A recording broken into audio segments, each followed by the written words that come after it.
TARTA's issue 12, it was passed, and that definitely is going to help TARTA in many ways. But what would you say is the biggest way voters are going to benefit from it? Oh my gosh. So the whole community is going to see a lot of benefits from the passage of issue 12.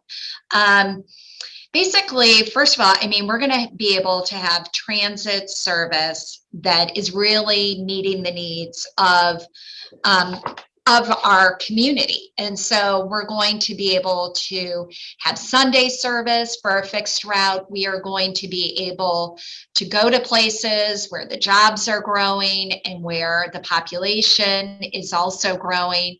And we're also going to be able to provide service that is probably a better fit to some of our major employers. So, you know, so often employees anymore, they aren't just working your typical 8 a.m. to 5 p.m. shift.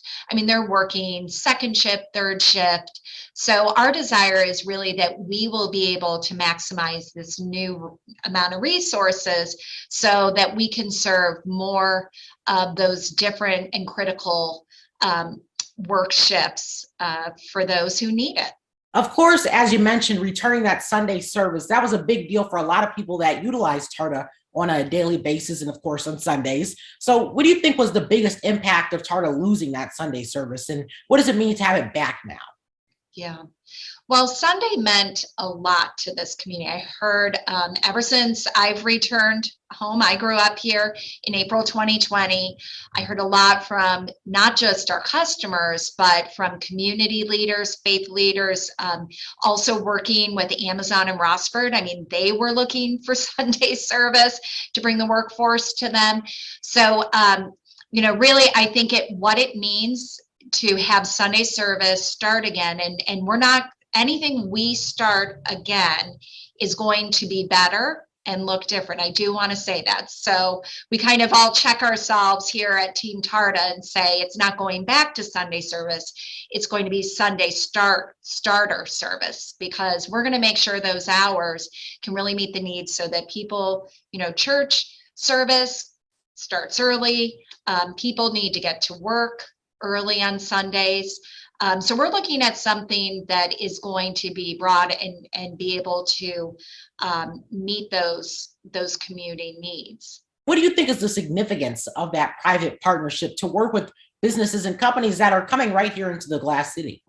So that partnership, that was one of my first projects, major projects when I came to TARTA. I was really excited about it because it showed, it illustrated, emphasized that major employers, part of what they look for when they are coming to a new community is workforce and transportation. And so, you know, that is really about, and we have those scenarios, we have those opportunities happening actually monthly, employers that are either in our service area or not. And with, you know, help wanted signs everywhere across Lucas County and Rossford, you know, we've got to have every option on the table. And to be able to have affordable, accessible transportation. Here's an interesting story, Jaden, is the Amazon that took over the Southwick location. We have worked with 2 different companies to provide van pools for their subcontractors to Amazon to provide van pools for their employees to get to that Amazon location. And I also wanted to ask you, of course, in the position that you're in now, there's been a lot of turnaround in that position at TARTA. So do you think that you can bring consistent leadership to this organization? What a great question.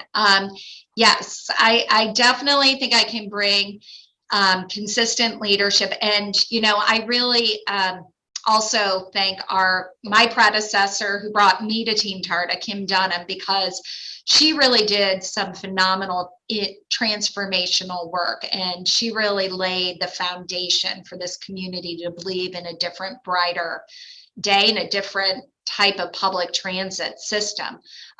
It's hard to put into words when you can get to come home and do something that is so meaningful for generations to come, to a place where you grew up and where my mom and my grandparents and you know, so I am excited to see now I hope for many years that I can see what we're going to do with our new funding. There's just with TARTA Next, how we're reimagining the system with new bus routes and new ways to deliver our service. Those things take several years, and I really want to see that come to fruition. Finally, what does the future of TARTA look like? You already mentioned what you can do with that funding, but in general, what do you see TARTA's future being here in the community? Oh gosh. Well, I think first of all, our future will be continuing and even more so engaged with the community value, showing that in terms of our service, but being there like we have been when there are fires at apartments. I mean, the fires, our fire department will call us. We're there. We let people come in and get out of the cold in our buses. So that really one-on-one boots on the ground for the community. I want that to continue to be our mantra, our legacy. But then what can you really see in the future? It is probably one of the most fun times to be in public transit, because the technology that is coming online is just blowing away our industry, but I cannot wait for our customers and our community to get to experience that. So I think we will be seeing, for instance, our call-a-ride service, which is really a form of microtransit, and seeing us modernize that and how we can use that to provide transit across the county. But what's really cool is that we can do more in terms of having an app. And so it can actually feel like you're using an Uber or Lyft, but it's really TARTA's call-a-ride that has been modernized. I see that coming to fruition, even probably, more details being announced in next year by summer of 2022.